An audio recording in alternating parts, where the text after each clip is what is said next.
In today's video, I'll show you how you can create QR code for customer feedback and reviews. So let's get started.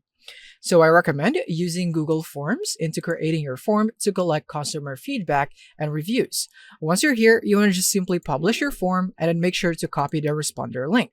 After that, you want to go into qr-code.io, click here on generate QR code.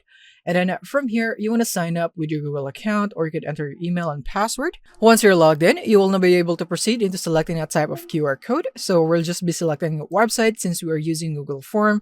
But if you're using a different type, then make sure to select another QR type.